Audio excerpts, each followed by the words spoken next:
여호와 하나님의 지으신 들짐승 중에 뱀이 가장 간교하더라.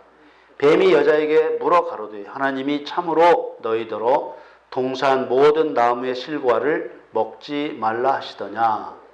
사랑하는 성도 여러분, 그리스도인이 하나님 말씀을 그대로 믿고 순종할 수 있으려면 사람에 대한 하나님의 계획을 알아야 합니다. 하나님께서 최초의 인간을 만드신 과정을 성경에 밝히셨습니다. 창세기 2장 7절에 주 하나님이 이 땅의 흙으로 사람을 지으시고 그의 코에 생명의 기운을 불어넣으시니 사람이 생명체가 되었다. 새 번역으로 제가 읽었습니다. 우리 개역 한글 번역으로는 여호와 하나님이 흙으로 사람을 지으시고 생기를 그 코에 불어넣으시니 사람이 생명이 된지라. 우리들의 육신은 땅의 흙으로 지으셨습니다. 그리고 코에 숨을 쉬는 생명의 기운을 불어넣어 혼이 살아있는 생명체가 되었습니다. 사람이란 흙으로 육체를 만들어 코에 생명의 기운을 불어넣은 살아있는 생명체입니다. 하나님께서는 이런 사람을 창조의 마지막 6째 날에 창조하셨습니다. 그러나 하나님께서 세상을 창조하신 말씀 어디에도 사단을 창조하셨다는 말씀이 없는데도 에덴 동산에 있던 하와에게 사단이 나타났었습니다. 하나님께서 엿새 동안 창조하신 모든 종류의 사단은 없었습니다. 그렇다면 이 세상을 창조하실 때 창조하지 않은 사단은 언제 어디서 왔을까요? 이 문제를 다루기 전에 우리가 알아야 할 것이 바로 천사에 관한 것입니다. 천사는 이 세상을 창조하실 때 창조된 종류에는 나오지 않습니다. 천사는 이 세상을 창조하시기 전에 하나님의 나라에서 창조되었기 때문입니다. 천사는 하나님의 명령을 받들어서 그 명령대로 되게 하는 하나님의 종입니다. 천사는 하나님의 말씀이 떨어지면 그대로 이루는 종입니다. 시편 103편에는 하늘과 땅의 모든 것을 통치하시는 방법과 그 말씀을 이루는 방법과 뜻을 행하는 방법을 밝히고 계십니다. 시편 103편 19절에서 22절 말씀을 보겠습니다. 여호와께서 그 보좌를 하늘에 세우시고 그 정권으로 만유를 통치하시도다. 능력이 있어 여호와의 말씀을 이루며 그 말씀의 소리를 듣는 너희 천사여 여호와를 송축하라. 여호와를 봉사하여 그 뜻을 행하는 너희 모든 천군이여 여호와를 송축하라. 여호와의 지으심을 받고 그 다스리시는 모든 곳에 있는 너희여 여호와를 송축하라. 내 영혼아 여호와를 송축하라. 하나님은 전능한 영이시기 때문에 능치 못할 일이 없습니다. 그렇지만 모든 일을 손수 행하지 않고 말씀으로 하십니다. 말씀으로 하신다는 말은 누군가가 하나님의 말씀을 듣고 행한다는 뜻입니다. 하나님의 말씀을 듣고 그 뜻대로 이루고 행하는 존재가 바로 천사인 것입니다. 하나님의 말씀대로 되게 하는 천사가 있고 하나님의 뜻을 행하는 하늘의 군사가 있습니다. 이 모든 영적인 존재를 천사라고 부르는 것입니다. 19절에 보면 여호와께서 그 보좌를 하늘에 세우시고 그 정권으로 만유를 통치하시도다 라고 했습니다. 이 말씀은 흔들리지 않는 왕권을 하늘에 세우시고 그 통치권으로 모든 것을 다스리신다는 말씀입니다. 그런 하나님의 통치권으로 천사를 통하여 온 천하를 다스리시는 것입니다. 20절에 보면 능력이 있어 여호와의 말씀을 이루며 그 말씀의 소리를 듣는 너희 천사여 라고 했습니다. 천사에게는 하나님으로부터 받은 능력이 있습니다. 그 능력은 하나님의 말씀이 떨어지면 그대로 이루는 능력입니다. 예를 들어 창세기 1장 3절의 말씀처럼 하나님이 가라사대 빛이 있으라 이렇게 말씀하시면 하나님의 말씀을 이루는 천사가 빛을 만드는 것입니다. 하나님은 말씀이라는 의미는 말씀으로써 명령하시는 하나님이라는 의미입니다. 하나님이 말씀하시면 뚝딱 저절로 빛이 만들어졌다고 생각하는 사람들이 많습니다. 그러나 성경은 분명히 하나님의 말씀을 듣고 그 말씀대로 이루는 존재가 천사라고 밝히고 있는 것입니다. 요한복음 1장 1절에도 하나님은 말씀하시는 하나님 이렇게 밝히고 있지요. 요한복음 1장 1절에 태초에 말씀이 계시니라. 이 말씀이 하나님과 함께 계셨으니 이 말씀은 곧 하나님이시니라. 이처럼 영으로 계시면서 명령하시던 하나님이 육신을 입고 이 세상에 오신 분이 우리 주 예수 그리스도십니다. 요한복음 1장 14절에 말씀이 육신이 되어 우리 가운데 거하심에 우리가 그 영광을 보니 아버지의 독생자의 영광이요 은혜와 진리가 충만하더라. 시편 103편 20절에는 능력이 있어 여호와의 말씀을 이룰 뿐만 아니라 그 말씀의 소리를 듣는 천사여 라고 했습니다. 이 듣는다는 말은 하나님의 말씀에 순종한다는 의미입니다. 또 21절에는 하나님의 군대라는 의미의 천군이라는 말이 나옵니다. 천사를 일컬어 여호와를 봉사하여 그 뜻을 행하는 너희 모든 천군이여 라고 했습니다. 군대는 전쟁에 필요한 조직입니다. 전쟁은 원수와 맞붙어 싸워서 상대를 굴복시키고 멸망시키기 위해 하는 것입니다. 그러므로 천사는 하나님이 원하시면 언제든지 전쟁을 통해 원수를 굴복시키고 멸망시키는 일을 하는 것입니다. 하나님께서는 천사들을 부려서 하나님의 말씀을 이루는 일과 하나님의 뜻을 행하는 이 두 가지를 통해서 온 천하를 다스리시는 것입니다. 이 천사들은 창세기 1장에 나오는 천지 창조 때 창조된 것이 아니라 모든 하나님의 창조물 중에서 가장 먼저 창조된 존재입니다. 이런 천사들 중에 마음이 부패한 천사가 생겨나게 되었습니다. 천사의 마음이 부패한 것은 천사도 하나님께서 만드신 피조물이기 때문에 창조자이신 하나님처럼 거룩하지 않고 죄를 지을 수 있는 성질, 곧 죄성이 있기 때문입니다. 이것은 완벽한 천사를 만들지 못한 창조의 실패가 아니라 하나님의 계획에 따라 자유의지를 가진 천사로 만드신 것입니다. 피조물로서 자유의지가 있다는 말은 하나님처럼 완전하지 않다는 말과 같습니다.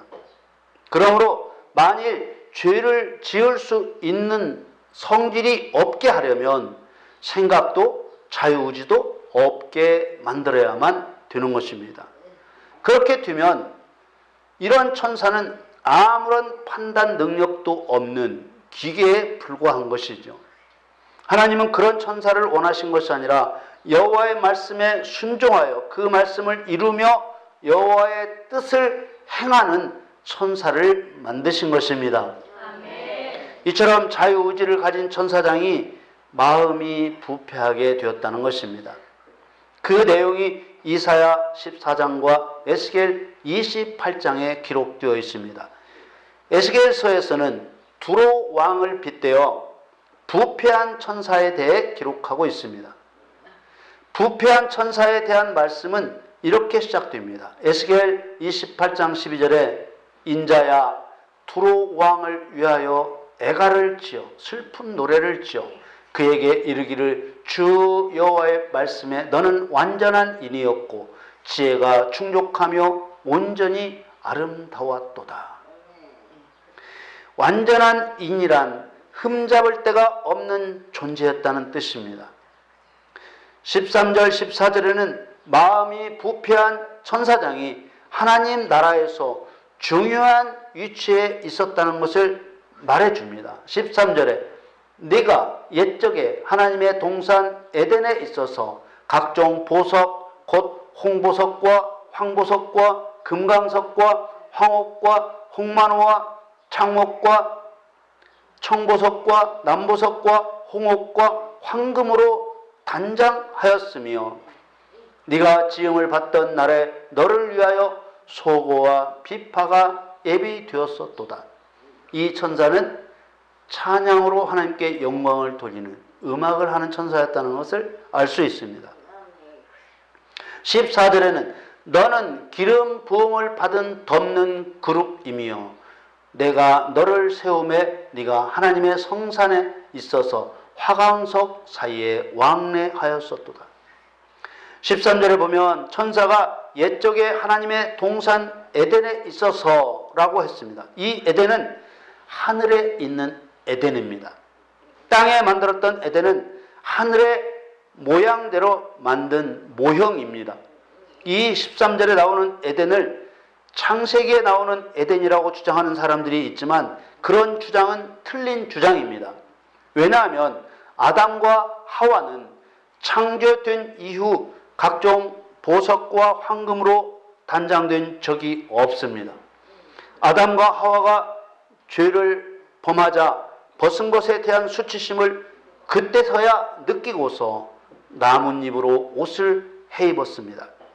또 하나님께서 나뭇잎 대신 해 입히신 옷은 짐승의 가죽 옷이었습니다. 아담과 하와는 기름 부음 받은 그룹 천사가 아닙니다. 15절에서 17절에는 이처럼 하나님의 큰 은혜를 입은 천사가 어떻게 부패했는지와 하나님께서는 부패한 천사를 어떻게 처리하셨는가를 보여줍니다. 15절 말씀에 네가 지음을 받던 날로부터 내 모든 길에 완전하더니 마침내 불의가 드러났도다. 16절 네 무역이 풍성함으로 네 가운데 강포가 가득하여 네가 범죄하였도다. 너 덮는 그룹아, 그러므로 내가 너를 더럽게 여겨 하나님의 산에서 쫓아내었고 화강석 사이에서 멸하였도다. 17절에 네가 아름다움으로 마음이 교만하였으며 네가 영화로움으로 네 지혜를 더럽혔으며 내가 너를 땅에 던져 열왕 앞에 두어 그들의 구경거리가 되게 하였도다. 15절에 다시 한번 두로 왕을 빗대어 말하고 있는 자가 덮는 그룹임을 증거하고 있습니다. 덮는 그룹은 지성소에 두었던 언약궤 위 속죄소에 만들었던 덮는 그룹에서 알 수 있듯이 하나님을 호위하는 천사요, 또 허락되지 않은 하나님에게로의 접근을 차단하는 일을 감당하는 천사였습니다. 그러나 그 천사는 아름다움으로 마음이 교만해졌고 영화로움으로 지혜가 더럽혀졌다는 것입니다. 이것이 천사의 부패 실상입니다. 하나님께서는 이 부패한 천사를 땅에 던졌습니다. 하늘에서 땅으로 쫓겨난 것을 땅에 던졌다고 표현한 것입니다.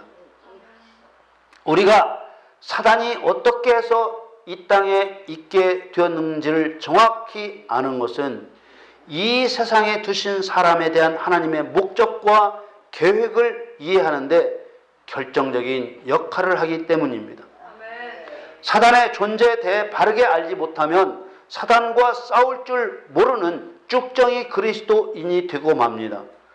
그러나 사단이라는 존재를 바르게 알게 되면 사단과 싸워 이기는 하나님의 아들, 곧 알고 그리스도인이 되는 것입니다. 누가복음 3장 17절에 손에 키를 들고 자기의 타작 마당을 정하게 하사 알곡은 모아 곡간에 들이고 쭉정이는 꺼지지 않는 불에 태우시리라. 이렇게 말씀하셨습니다. 알곡 같은 성도만 천국에 들어간다는 것은 누구나 다 알고 있는 사실입니다. 그러나 어떤 그리스도인이 알곡 같은 성도가 되는지 모르는 경우가 너무 많은 것입니다. 알곡 같은 성도는 이긴 자입니다. 성도는 사단과 싸우는 하나님의 군사입니다. 요한계시록 2장 7절 말씀에 귀 있는 자는 성령이 교회들에게 하시는 말씀을 들을지어다. 이기는 그에게는 내가 하나님의 낙원에 있는 생명나무의 과실을 주어 먹게 하리라. 낙원에 있는 생명나무 과실은 천국에 있는 것입니다. 성도에게 싸워 이기라고 사단을 이 땅에 두신 것입니다. 자, 요한계시록 21장 7절 말씀에 보면 이기는 자는 이것들을 유업으로 얻으리라. 여기서 말하는 이것들이란 새하늘과 새 땅 곧 천국을 말하고 있습니다. 나는 저의 하나님이 되고 그는 내 아들이 되리라. 사단과 싸워 이기는 자만이 천국을 소유할 수 있게 되는 것입니다. 그러나 사단이 언제부터 왜 이 땅에 있는지 알지 못하면 사단과 싸워야 할 이유를 알지 못하기 때문에 사단과 싸우지 않게 됩니다. 부패한 천사가 하늘에서 이 땅으로 쫓겨난 사건은 에스겔 28장뿐만 아니라 이사야 14장에도 기록되어 있습니다. 12절에는 부패한 천사가 쫓겨난 사실이 먼저 기록되었습니다. 이사야서 14장 12절에 너 아침의 아들 계명성이요 어찌 그리 하늘에서 떨어졌으며 너 열국을 엎은 자여 어찌 그리 땅에 찍혔는고. 하늘에서 땅으로 쫓겨날 수 있는 존재는 천사뿐입니다. 열국을 엎은 자란 큰 권세와 능력이 있었다는 의미입니다. 13절과 14절에는 그 타락한 천사의 죄가 나옵니다. 13절에 네가 네 마음에 이르기를 내가 하늘에 올라 하나님의 뭇별 위에 나의 보좌를 높이리라. 내가 북극 지표의 산 위에 좌정하리라. 14절에는 가장 높은 구름에 올라 지극히 높은 자와 비기리라 하도다. 여기서 지극히 높은 자란 더 이상 높은 곳이 없는 가장 높은 자와 비기리라. 더 이상 높은 곳이 없는 가장 높은 분은 여호와 하나님 한 분뿐이지요. 13절에 내가 네 마음에 이르기를이라고 했습니다. 이 부패한 천사의 죄는 마음에만 있었지 실행한 죄가 아닙니다. 부패한 천사의 생각은 이루어질 수 없는 허황된 것입니다. 하나님의 피조물은 누구든지 결단코 창조주이신 하나님과 같아질 수는 없기 때문입니다. 하나님은 유일하신 신이신데 하나님과 같아질 가능성은 아예 없는 것입니다. 그런데 왜 하나님께서는 이루어질 수 없는 허황된 생각을 했던 부패한 천사를 지옥 구덩이에 멸하시기로 작정하셨을까요? 자, 이사야서 14장 15절에 그러나 이제 네가 음부 곧 구덩이의 맨 밑에 빠치 우리로다. 하나님께서 이처럼 부패한 천사를 지옥 맨 밑에 던지기로 하신 것은 마음이 하나님을 떠난 자이기 때문입니다. 행동하지 않았더라도 마음이 떠나면 다 떠난 것입니다. 왕의 자리를 넘보는 반역죄라고 하는 것은 성공하면 자기가 왕이 되기 때문에 죄가 되지 않습니다. 그러므로 반역죄란 성공하지 못한 죄입니다. 반역죄로 처단되는 반역자는 항상 반역에 성공하지 못하고 중간에 발각된 자들입니다. 그래서 13절에 네 마음에 이르기를이라고 하신 것이죠. 유다서에는 이렇게 하늘에서 쫓겨난 부패한 천사들을 흑암에 가두셨다고 했습니다.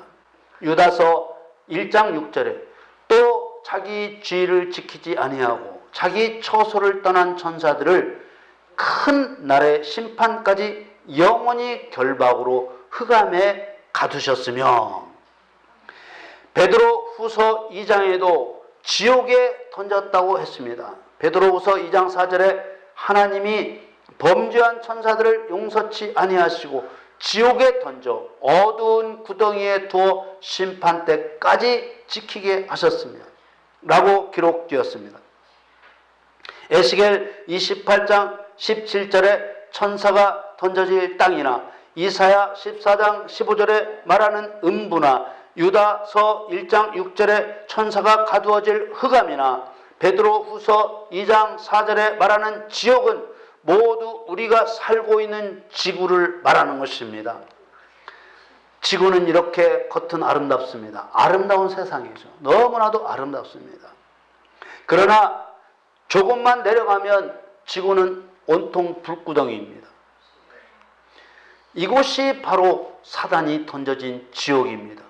우리가 살 곳은 이 지구가 아닙니다. 우리는 잠시 이곳에 파송되었다가 다시 천국으로 돌아가야 할 존재들이라는 것을 잊어서는 안 되는 것입니다. 아직 불구덩이 속에 던져지지는 않았지만 부패한 천사에게는 이 지구가 그들의 감옥인 것입니다. 부패한 천사는 하나님을 대항하는 자라는 의미의 사탄이라고 불리게 되었습니다. 이 사단은 예수님께서 재림하시는 그날 창조 때부터 펄펄 끓고 있는 지구 한가운데 유황불 속에 던져지는 것입니다. 요한계시록 20장 10절에 또 저희를 미혹하는 마귀가 불과 유황못에 던지우니 거기는 그 짐승과 거짓 선지자도 있어 세세토록 밤낮 괴로움을 받으리라. 지금 우리가 살고 있는 이 세상에는 마귀라고도 하는 사단과 그를 따르는 악한 영들이 활동하고 있습니다. 이 사단은 예수님 재림하실 때까지 이 세상에서 활동할 것입니다.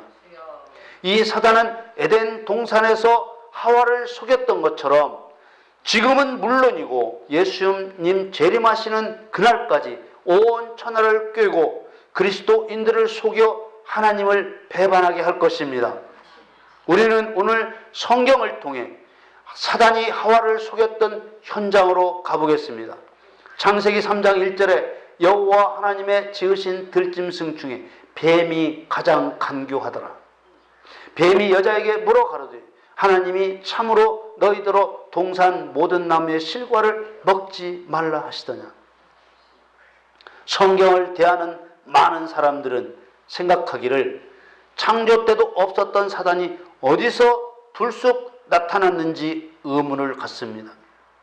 성경은 하늘에서 마음이 부패하여 죄를 범한 사단은 이 세상이 만들어지자마자 이 세상으로 쫓겨났다는 사실을 증거하고 있습니다. 이 사실에 덧붙여서 우리가 더 알아야 하는 중요한 문제는 하나님께서는 왜 이 세상에 사람보다 사단을 먼저 있게 하셨는가 하는 것입니다. 이 문제를 어렵게 생각하려고 해서는 안 됩니다. 성경이 증거하고 있는 그대로 하와를 미혹하라고 사람보다 먼저 사단을 이 세상에 있게 하셨습니다. 이 말을 듣고 깜짝 놀랄 사람들이 많을 것입니다. 무슨 하나님께서 사람보다 사단을 이 세상에 먼저 있게 하신 이유가 하와를 미혹하라는 것입니까? 계시가 없는 사람은 말도 되지 않는 소리라고 펄쩍 뛸 사람도 있을 것입니다. 그런 사람에게 제가 이렇게 묻고 싶습니다. 그럼 사단이 하와를 미혹할 줄을 하나님께서 모르셨다는 말입니까? 이 물음에 그 누구도 손뜻 대답할 수 없을 것입니다. 만일 하나님이 모르셨다고 대답하면 하나님의 전지성, 곧 모든 미래를 미리 아시는 능력을 부인하는 것이요, 한치 앞도 내다보지 못하는 하나님이라는 말이 되기 때문입니다. 우리가 믿는 하나님은 전지전능하신 하나님이십니다. 아멘. 결단코 사단이 하와를 미혹할 줄을 모를 수가 없는 분이십니다. 아멘. 그렇다면 모든 그리스도인들은 생각의 방향을 바꿔야 합니다. 사단이 하와를 미혹할 줄을 뻔히 아시면서도 왜 내버려 두셨는가? 그 이유를 알려는 쪽으로 생각을 바꿔야 하는 것입니다. 왜 내버려 두셨습니까? 하와는 사단에게 미혹되어 선악과를 따먹고 죄인이 되었습니다. 고정관념에 사로잡힌 사람들은 믿고 싶지 않겠지만 죄인 되라고 내버려 두신 것이지요. 그렇습니다. 죄인 되라고 내버려 두신 것입니다. 그래야 예수 그리스도가 이 땅에 오실 수 있기 때문이죠. 혹시 이 말씀을 듣는 여러분 생각에 하나님이 어떻게 그러실 수가 있는가라는 생각이 듭니까? 그러나 생각을 바꿔야 합니다. 하나님이 원치 않는 일이 이 세상에서 일어날 수 있다면 어떻게 하나님의 목적을 이루실 수가 있겠습니까? 이 세상에서 일어나는 일이 선한 일이든 악한 일이든 모두 하나님의 계획 가운데 일어나는 일이라고 성경은 밝히고 있습니다. 잠언 16장 4절 말씀에 여호와께서 온갖 것을 그 시음에 적당하게 지으셨나니 악인도 악한 날에 적당하게 하셨느니라. 이 말은 악인도 악인의 역할을 해야 될 경우가 있기 때문에 그 또한 하나님께서 지으셨다는 것입니다. 이 말씀은 모든 것을 하나님의 목적에 따라 만드셨고 선한 것만 만드신 것이 아니라 심지어 악인의 재앙에 나를 위해 악한 도구로 만드셨다는 것입니다. 여러분, 이 세상 임금은 마귀입니다. 그래서 심판이 이르면 세상 임금 사단이 쫓겨나는 것입니다. 요한복음 12장 31절에 이제 이 세상에 심판이 이르렀으니 이 세상 임금이 쫓겨나리라. 사단이 수많은 악한 영들과 함께 이 세상으로 쫓겨난 먼저 온 자들입니다. 사람이 창조되기 전에 이미 사단이 이 세상에 있었습니다. 그리고 하나님께서는 에덴을 창설하셔서 그 에덴에 사람을 두셨습니다. 창세기 2장 8절에 여호와 하나님이 동방의 에덴의 동산을 창설하시고 그 지으신 사람을 거기 두시고 라고 하셨습니다. 지으신 사람을 거기 두시고, 이 두시고에서 두고라는 말은 숨이라는 말인데 바로 임명하다, 설립하다, 배치하다는 뜻입니다. 왜 이런 단어를 사용했겠습니까? 임명하다, 사람을 임명했다. 아담과 하와를 지어놓으시고 하나님은 어떤 단어를 사용하시냐면 그들을 임명했다는 것입니다. 설립했다는 것입니다. 배치했다는 것입니다. 바로 창세기 1장 28절에 나오는 사람에게 부여된 사명 때문입니다. 창세기 1장 28절에 하나님이 그들에게 복을 주시며 그들에게 이르시되 생육하고 번성하여 땅에 충만하라, 땅을 정복하라, 바다의 고기와 공중의 새와 땅에 움직이는 모든 생물을 다스리라 하시니라. 짓밟고 억압하라는 뜻의 정복과 발로 밟고 다스린다는 의미의 다스림의 대상이 누구이겠습니까? 그것은 말할 나위 없이 하나님을 반역하여 이 세상으로 쫓겨나 세상 임금 노릇하고 있는 사단인 것입니다. 그러나 사람은 사단에게 미혹되어 오히려 사단의 종, 주의 종이 되었습니다. 일이 이렇게 되어가도록 계획되어 있었기 때문에 하나님은 창세전에 이미 그리스도 안에서 우리를 택하셨다고 말씀하고 있는 것입니다. 에베소 1장 4절에 곧 창세전에 그리스도 안에서 우리를 택하사 우리로 사랑 안에서 그 앞에 거룩하고 흠이 없게 하시려고 라고 하셨습니다. 그리고 예수님께서는 누가복음 5장 23절에 내가 의인을 부르러 온 것이 아니요 죄인을 불러 회개시키러 왔노라 라고 하셨습니다. 사랑하는 성도 여러분, 우리는 죄에서 겨우겨우 구원받아 천국 가게 하시려고 창조하신 인간이 아닙니다. 아멘. 저와 여러분은 비록 죄인이었지만 죄인을 불러 회개시켜 처음 계획대로 사단과 악한 영들을 정복하고 다스리는 하나님의 백성으로 창조된 것입니다. 아멘. 여러분, 우리는 하나님의 비밀을 듣고 깨달아야 합니다.